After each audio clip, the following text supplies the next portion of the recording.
Welcome to the Nonprofit Exchange. Stories by leaders for leaders to help you to raise the bar on your own performance and to release the potential inside of you. Now, here's today's episode. Hello, everyone. We're back for another episode of the Nonprofit Exchange. This is Hugh Ballou, founder and president of Center Vision Leadership Foundation, where leaders create synergy through their common vision. We've had guests for almost 300 episodes now, and each one of them has a little piece of data that fits into the bigger realm, but each piece is important. And today's piece is very, very important. In 33 years of working with boards and nonprofit teams, there's always conversations about the team. Why aren't they doing this? Why aren't they doing that? So let's come back to that piece and see how we get us up to speed. So Heather Burright, you are our guest today, and tell us about who you are and why are you doing this work that you're doing? Sure. Thanks, Hugh. Thanks for having me. So my name is Heather Burright, as Hugh said. I have about 15 years of experience, probably a little over, I kind of lose count, in the learning and development space. So always kind of thinking about the adults in our workspace, right? Our staff, our volunteers, our customers in some cases. What is it that they need in order to do their work well? So that's kind of where my focus has always been and what I've done throughout my career. I last worked at a national nonprofit where I identified the competencies or skills that people needed to be successful throughout their career. And I helped HR leaders across the country hire, onboard, and develop their staff with those particular competencies in mind. So really being thoughtful and strategic about what skills were needed within that particular organization.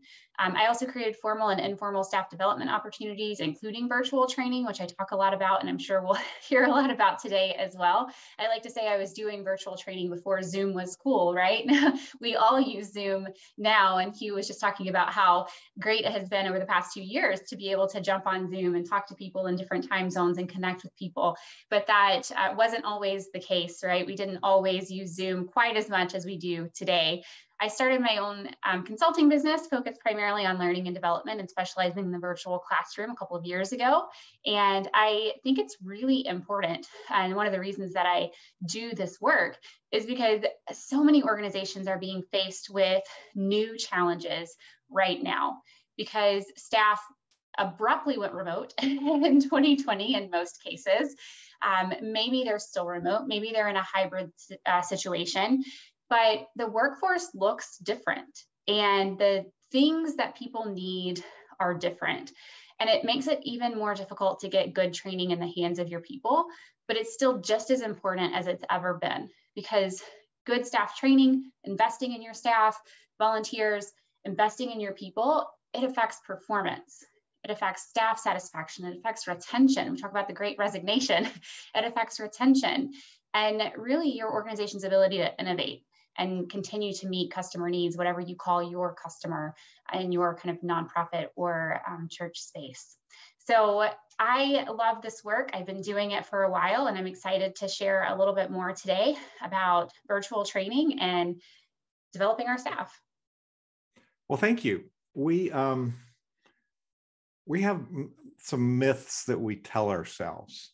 And I know it's rampant in the corporate world, and I'm sure it's prevalent in the.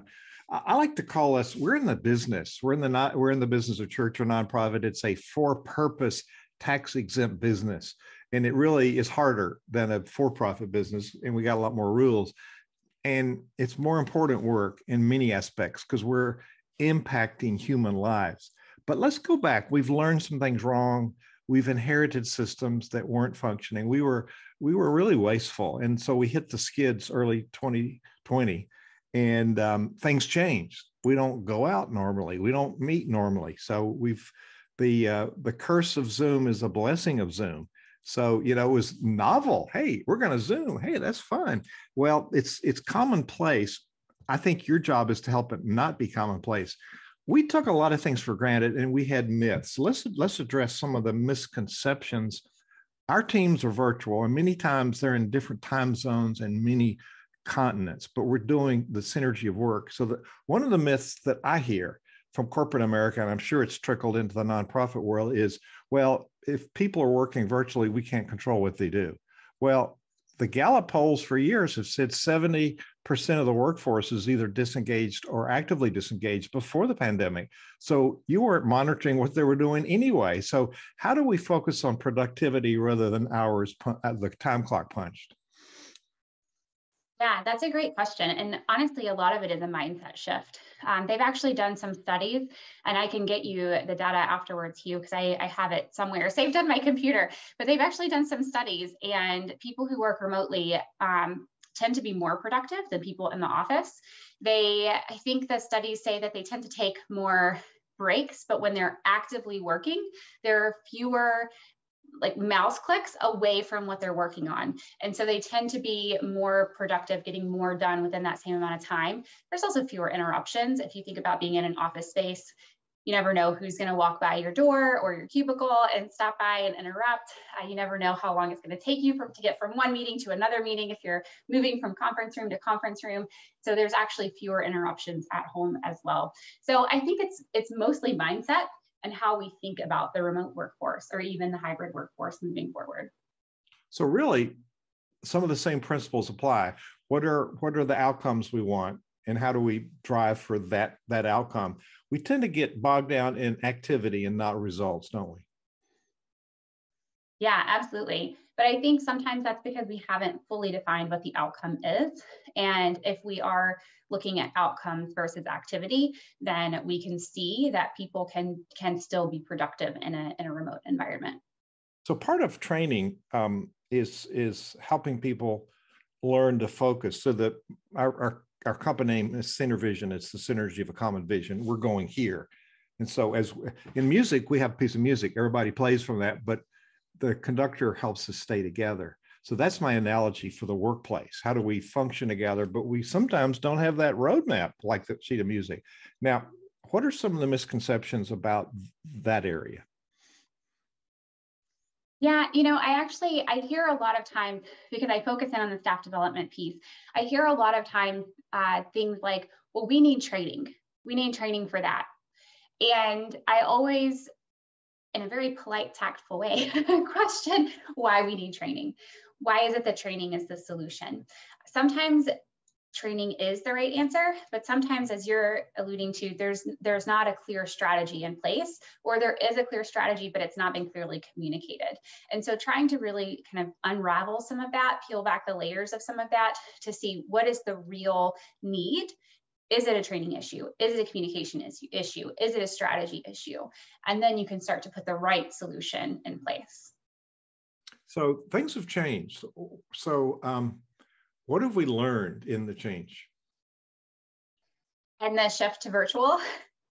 Yeah, and since 2020 started, it's been radical.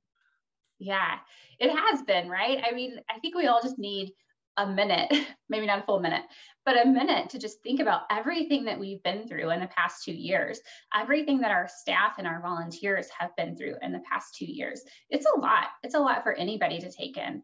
And the home life and the work life, all of that has kind of blended into one. And so taking a moment, taking a pause to just reflect on that and show each other some grace in our workspace can be an incredible first step. But as far as what we've learned about virtual training specifically in the last couple of years, the first thing I would say is that training needs didn't go away just because our workforce went virtual. So I believe that people excel when they know what is expected of them and when they can show up authentically at work. But both of those ideas, both of those beliefs were challenging for staff in 2020. No one knew what to expect. And suddenly we were seeing people in a completely different light in their homes, with children doing remote school beside them, with all of their pandemic puppies and pandemic babies interrupting their phone calls, right? We weren't used to that. That's not what we saw prior to the pandemic in many cases. Suddenly our processes were changing, our programs, our services were being adapted, and our staff had to adapt quickly to the new environment with everything else around them also changing. And so they still had training needs. So that's the first thing I would say that we learned. The training needs didn't just go away because our workforce went virtual.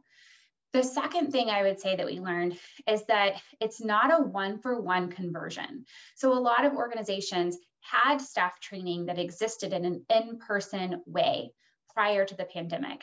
And if they did recognize that those training needs didn't go away, the idea was to just move everything online. We can just do this in a Zoom. And while you can probably hit some of your objectives by just moving things to Zoom, it's not going to be the most ideal. And so training needs to be designed for that virtual space. What worked in the in-person environment does not always translate to the virtual room.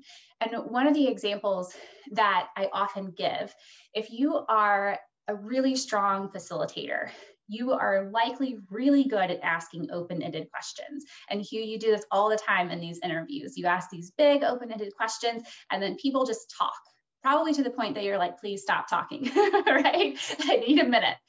But that's what works when you're in an in-person environment. You can ask this big, great open-ended question.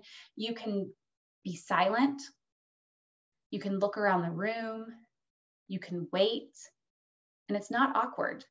People will wait with you. They'll think and they'll start to respond. And there's this kind of group peer pressure almost in an in-person environment. As soon as that silence starts, someone will speak up and then someone else will join them. And then suddenly you're having this really great conversation with an open question. But in a virtual environment, on a Zoom call, if you ask an open-ended question, I don't know what it is. Maybe people feel like they can hide. Maybe there's not that same positive peer pressure in a virtual room. But if you ask an open-ended question, you're more likely to get crickets. You're more likely to have extended silence without people jumping in to kind of rescue and answer that question. And it's silence lasts longer in the virtual room. I think 10 seconds in an in-person environment goes much quicker than 10 seconds of silence in a virtual space. So if you were to just go one for one from in-person to virtual, you might still ask those great open-ended questions, but you might have a room that isn't responding. They're not engaging.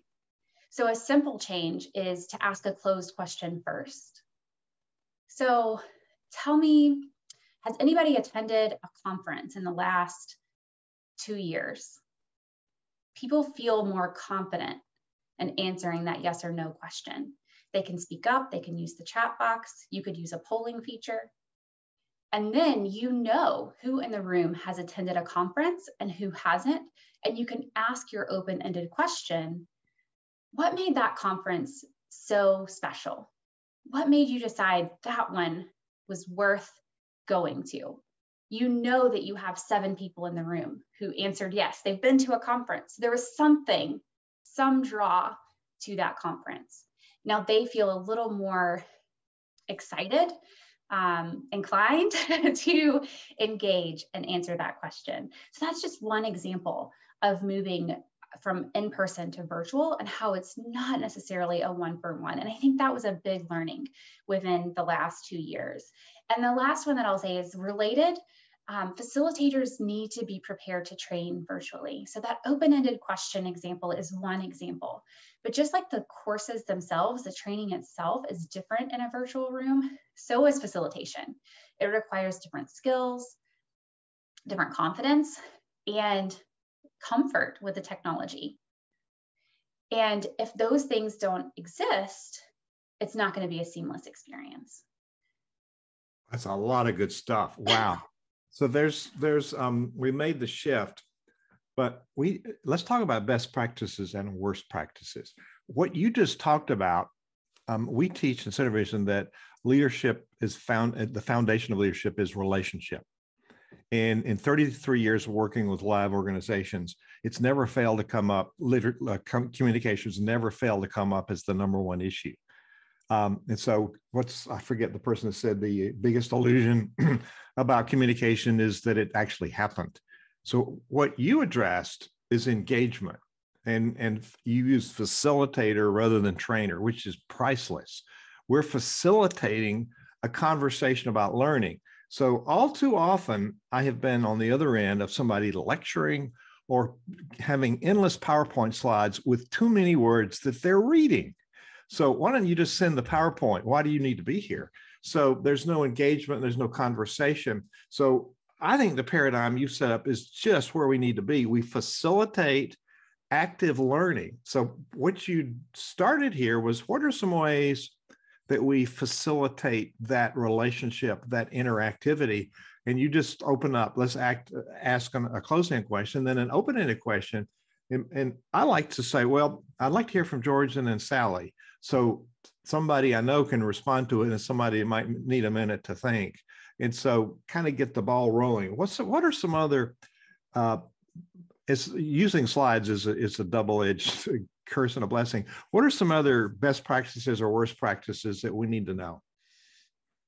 Yeah, I talk a lot about creating that engagement in the virtual room. And I think part of that is that connection piece. So when I think about creating engagement in the virtual room, it seems to be a top concern when I talk to people who are considering virtual training, or have talked to people who have tried virtual training. Engagement seems to be the thing that comes up most often. And I mean, why is that, right? Like, I think we've all kind of attended that boring webinar with the PowerPoint slides and the lecture, and we dread asking other people to do the same thing. We don't want to necessarily be the provider of that boring webinar. And so, we don't want to end up staring at a bunch of blank faces or empty video squares, or we don't want to watch somebody doze off on video, right? So we want engagement. We want to create that connection. And so what I focus in on is kind of a three-pronged approach, I would say. Whatever you're going to do, and especially in a virtual classroom, I think this is absolutely true for in-person, but if you think about virtual, people have a lot of opportunity to minimize their screen and go on about their business, right? So I think it's even more important in the virtual room. Make it relevant, make it meaningful, and make it fun. So that's my three-pronged approach. And what does that look like? What does that actually mean? I think when you think about creating something that's relevant, it's about creating training that can tie back directly to your organization's priorities and the audience's job. So to do that, we have to start by being clear about our organization's priorities, to your point earlier, Hugh. Maybe that's a strategic plan. Maybe it exists already. Maybe it's something you need to spend some time defining. But either way, we need to be clear about what it is that we're trying to achieve. And then once you know what your organization's priorities are, you can align all of your talent practices, not just training, to those priorities. But the other piece of that, and this is getting towards what you're talking about, Hugh, is that relevant also means that we have to make training actionable. So, often I'll see organizations determine a need for training, and then the training becomes an information dump from the subject matter expert, right? That PowerPoint that you're talking about, right? But knowledge doesn't equal behavior change. Oh. I know that I should do laundry every day if I don't want it to pile up, but every week I question how many people live in my household because the laundry pile is so high. I know I should do it, but doing it every day doesn't always happen. People know they should eat healthy. They know they should exercise, but that doesn't mean they always follow through. If you think about the number of New Year's resolutions that are broken, right? Knowledge doesn't equal behavior change. So if you want to create that engagement within a virtual space, making it relevant as part of that process, we need to focus in on the action that we need staff to take. Do you need your staff to interact with whatever you call your client base differently? Do you need them to use a new software? Do you need them to tell the story of your organization to raise money? Whatever it is that you need them to do, give them an opportunity to practice taking that action in a safe environment. So it's not necessarily a tactic as far as like open a poll, right? Polls are great, but it's giving them the chance to practice an action that is relevant to their job and relevant to where the organization is going. That's powerful. And that can still be done in a virtual space. So that's kind of the first piece of my three-part approach. I got to come up with a better way of talking about that three-part approach. I don't know. Three-legged stool. I don't know what it is. I got to come up with a better story there. But the second part is to keep it meaningful. So part of making it meaningful is making it relevant, making sure that it's actionable, answering that what's in it for me question.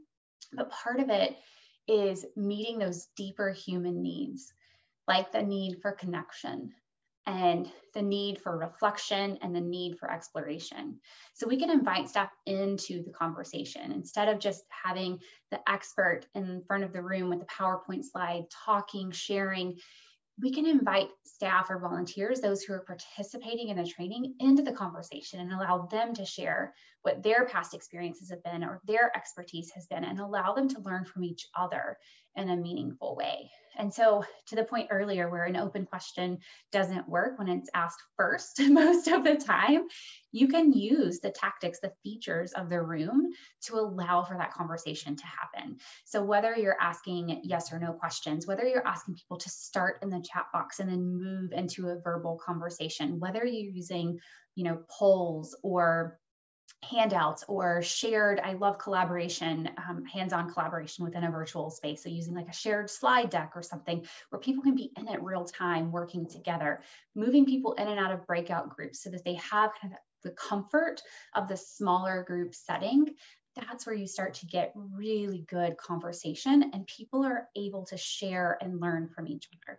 And that's meaningful. Everybody brings something to the table when they show up to a virtual setting. They have experience, they have expertise, they have stories and things that they want to share and they want to be heard. And giving people an opportunity to do that is incredibly impactful. So make it meaningful is the second. And then the third, and maybe we'll get into some more tactics here. I know that we also really like hands-on tactics that we can go implement right away.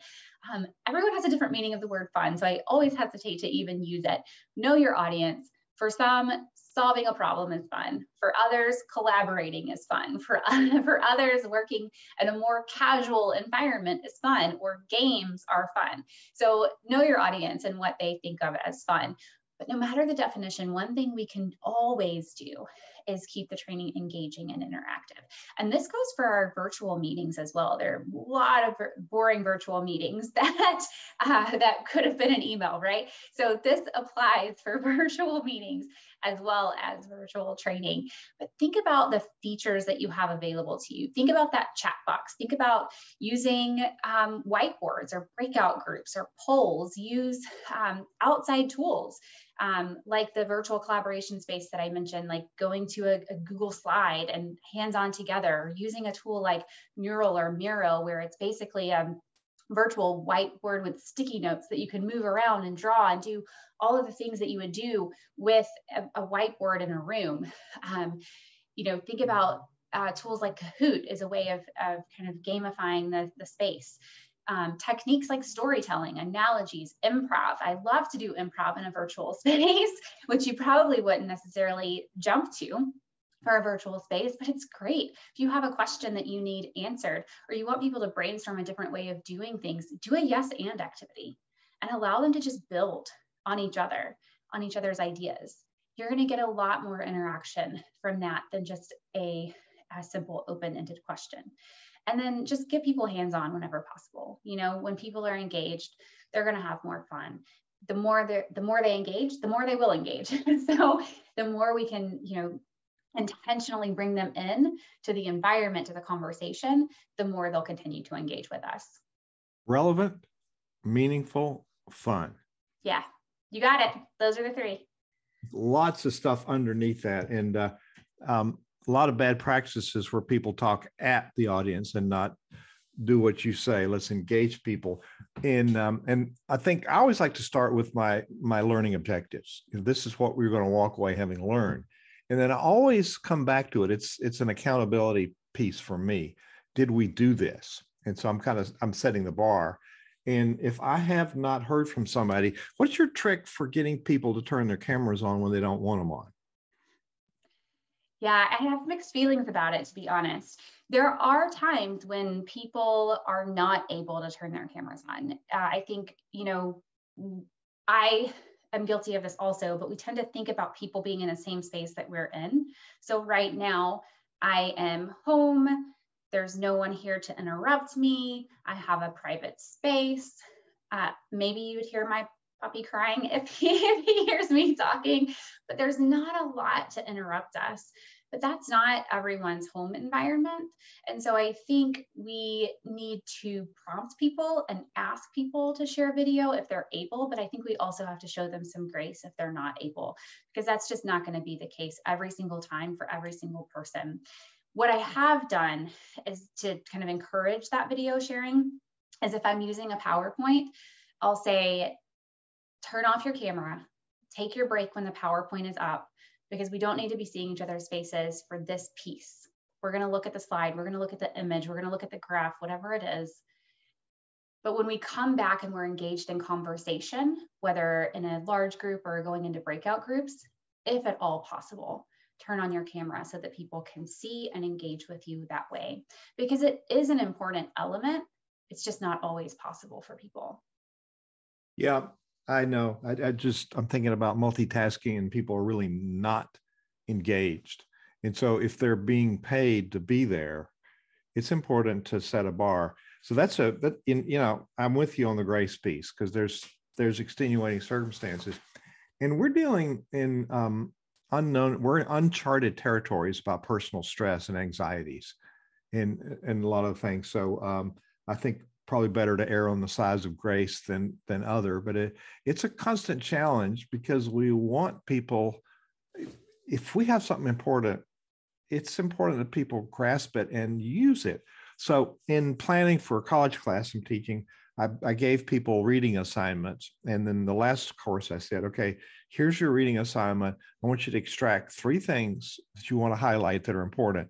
Tell me why they're important in your world and how you're going to utilize them. So actually the students took part of being a teacher. And so we learned from each other, and they were really jazzed about that.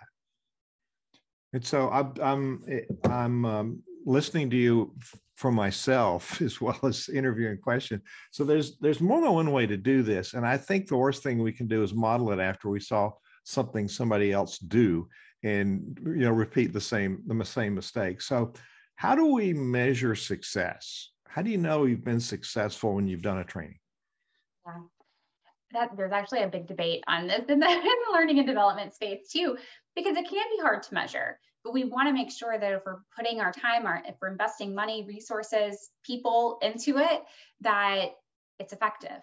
So I think for me, the first thing is always start with whatever your organization's strategy is. What's driving it? Why are we even doing the training? Why does the training matter? How is it going to help your organization? How is it important to the people who are taking the training, right? So identifying at the start, what is the underlying strategy that is driving the training need? I think that's the first piece. Then if you're talking about assessing whether training is effective virtually at kind of a high level overall, then I think setting goals for the virtual training in general is important. If you're talking about one specific virtual training course, then the objectives are the place to start. We do always want to have objectives when we're creating the training. What is it? I tend to focus on the action.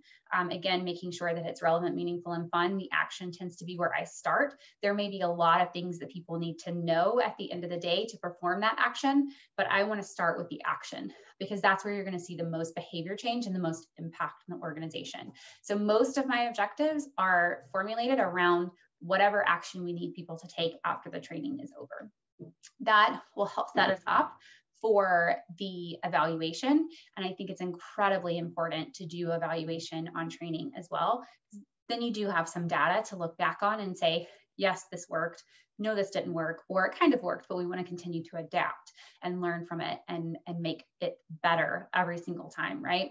And so those evaluations, you can evaluate satisfaction, which is kind of a baseline. Were people satisfied with the event? You're not going to get a ton of actionable data from that, but I do think it's important to know that people are happy with what they're experiencing. The next is to think about knowledge gain. So did people learn something when they attended the training? from the time before they joined to the time they ended, did they learn something? Did they walk away with something? And then I do think that behavior change piece is often harder to measure, but it's important. And if your training is designed to create that behavior change, having site visits, if you're in a position where you can go and watch people doing their job or doing their volunteer work and seeing if they're implementing the changes, that's important. Getting supervisors involved or volunteer coordinators involved to see, how are they doing? Are the staff and volunteers changing the way they're behaving? Asking the people that they're serving if they're meeting the needs and the behavior has changed, right? So there are ways to get that input for behavior change. And I do think it's important because really it's the only way to know if you have been successful and, the way to continue to improve, which in the learning and development space, we all have this desire, right, for continuous improvement. It's why we're here. Well, I call it continuing improvement. In my world, it's not a set program. It's what we do for ourselves. So we're going a little long today because it's such an important topic. If that's okay with you, I want to probe a little deeper here. So I've experimented in a college setting in my nonprofit community where we have engagements in corporate trainings. It's not really a training. It's more of an engagement because the bottom line is productivity. We need to have more money left over in a business. We need to not spend too much money for overhead in a nonprofit because it needs to go to the cause. So we can measure our results financially.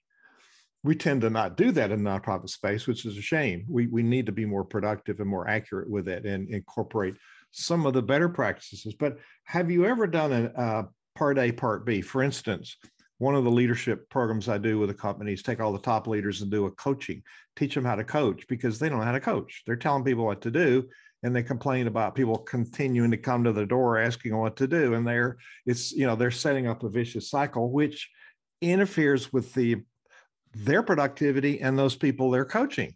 So there's no win to that. So what I do is go through an interactive session where we all see a model, we practice a model, we talk about what we learned, we do it again, talk about what we learned. And then 30 days later, we come back and in front of everybody, what did you try? What did you learn? What didn't work? And what will you do differently? And that is massive. And I don't know if people wait till the day before to do it, but there's still an accountability point. So do you recommend models like that where there's knowledge? And we tend to dumb down to the IQ thing, which is only measuring memory comprehension.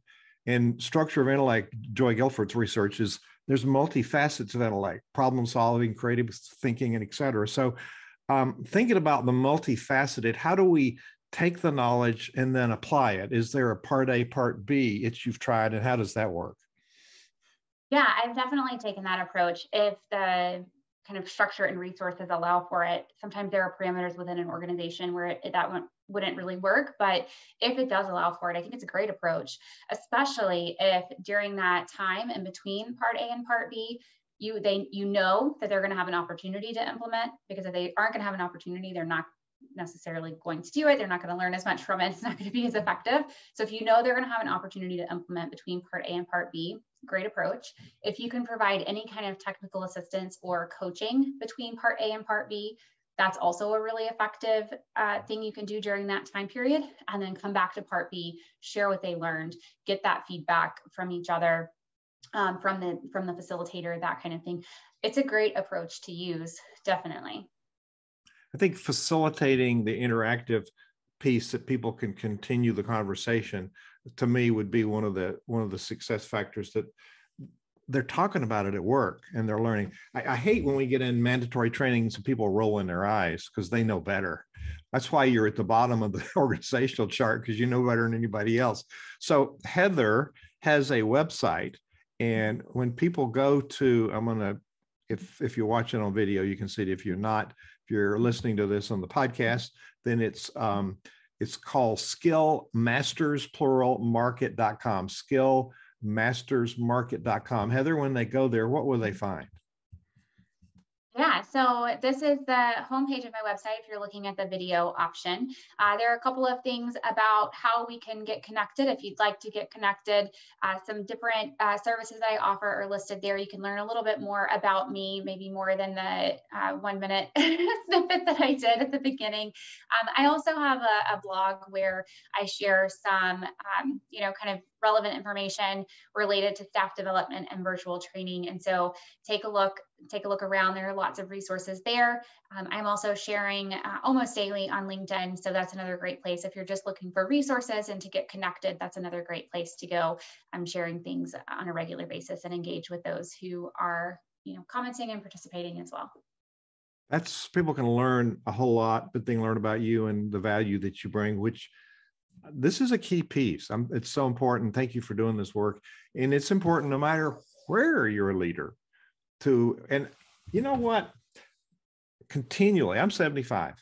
I learn more today when I'm teaching than I ever have before. I don't know why. Maybe there's more to learn. The more you learn, the more you realize you don't know. But it's valuable for us to teach. What do you think? That's a reverse way of learning for ourselves?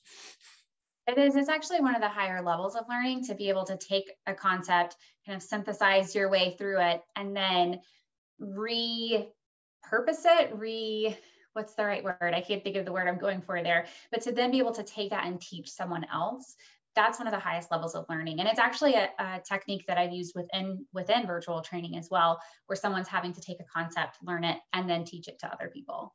You're clearly an expert in this topic. I'm excited by this and want to go create another program just because I can. So one last thing, I promise, last question. So I hear lots of excuses with people when I say, let's write down goals. Well, I don't have time to do that. Well, you got time to waste everybody's time and have to do it over again? Training, I don't have time for that. Well, wait a minute. It's not spending time, it's investing time. So would you deal with the investment and why it's important? Yeah, I mean, your people are your most important asset within an organization. You couldn't do what you do without your staff or your volunteers. So in most cases, there might be an organization that runs all automated, I don't know, but in most cases, right, we can't do what we do without our people. And so not investing in them, you are running the risk of them not meeting expectations and not delivering on your strategies, your mission, your vision. You're running the risk of them leaving and losing, years of knowledge as they go. And you're also running the risk of them staying and being really unhappy. And that's almost worse because you never know where that unhappiness is going to go and how it's going to impact the other people that are a part of your staff teams, your volunteer teams. You never know how it's going to impact the people that you serve or the work that they're doing. And so, I personally believe that organizations are better when they empower their people to operate from their strongest capabilities. And training is one way that you can do that. Wow, you heard it here. Nonprofit Exchange. So Heather Burright, thank you so much for your wisdom and sharing your thoughts and strategies, and for this great interview on the Nonprofit Exchange. Thanks for having me. Thank you for watching the Nonprofit Exchange.